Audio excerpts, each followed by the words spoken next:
Et ça c'est super bon, ça a vraiment un goût de champignon.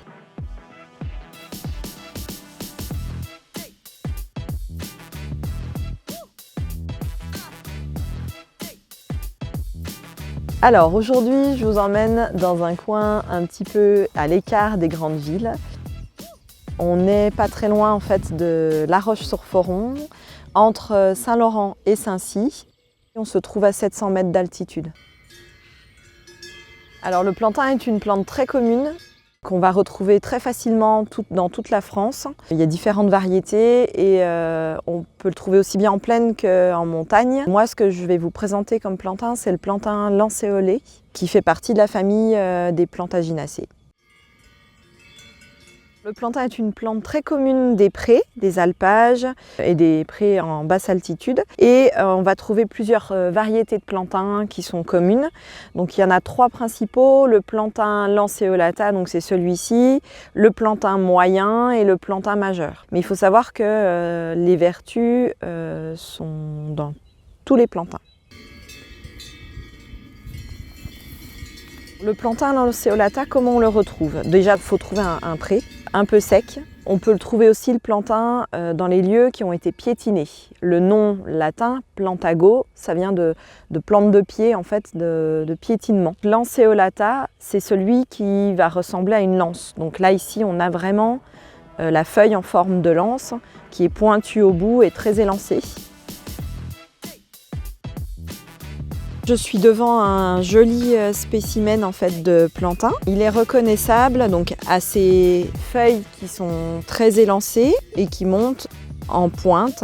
Et on va retrouver des grosses nervures dessus. Si on regarde de plus près, on verra qu'il y a des petits, comme des petits crans en fait, le long du bord de la feuille. Là, il y en a un ici aussi. Ici, on appelle ça des nucros. L'inflorescence du plantain se trouve en haut d'une hampe, une grande tige, une hampe, et avec les fleurs qui sont en haut. J'ai mis sur ma petite planche les 3 stades d'évolution de l'inflorescence. Donc on va avoir le premier stade ici, l'inflorescence est en bouton. Donc vraiment c'est un bouton noir reconnaissable en forme de conique. Ensuite, on va avoir l'inflorescence de plantain ici qui est en fleurs avec les fameux étamines caractéristiques, avec ici au bout les petits grains de pollen. Et puis le 3e stade, c'est ici, donc c'est l'inflorescence qui est défleurie, qui est plutôt en graines. Là, vous avez une fleur de plantain. Donc on va retrouver les 4 étamines avec le pollen blanc en haut et puis on va avoir les pétales qui se trouvent ici autour, et donc il y en a 4 aussi. Quand vous ramassez le plantain, il faut savoir, comme je vous l'ai dit, qu'il était gorgé en fait de mucilage. C'est des petites molécules qui captent l'eau ou qui relarguent l'eau.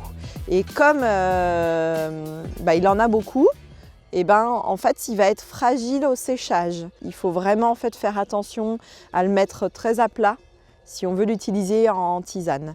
Donc il est plutôt à utiliser frais. Voilà, ou à faire des préparations, teinture, etc.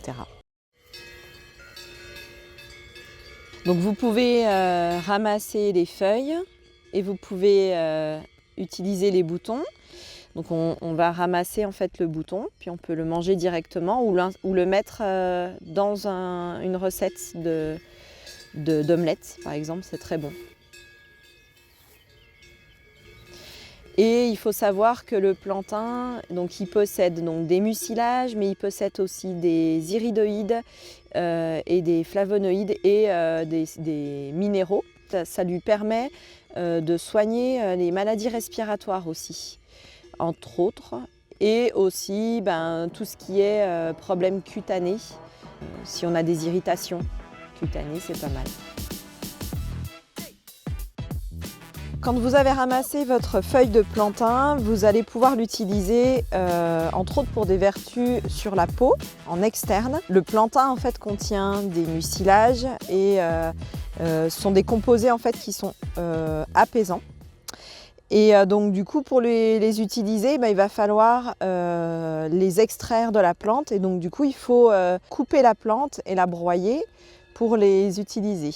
Donc on va découper la plante, la mixer, la broyer bien dans les doigts pour en extraire en fait un jus. Et c'est dans ce jus-là qu'il va y avoir les principes actifs du plantain.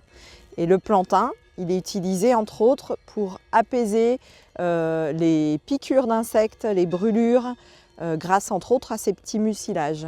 Alors on peut utiliser le plantain pour des vertus externes, mais on peut aussi l'utiliser en interne. Donc du coup on peut se faire des macérats huileux, des teintures, on peut les manger. Les feuilles sont très bonnes aussi.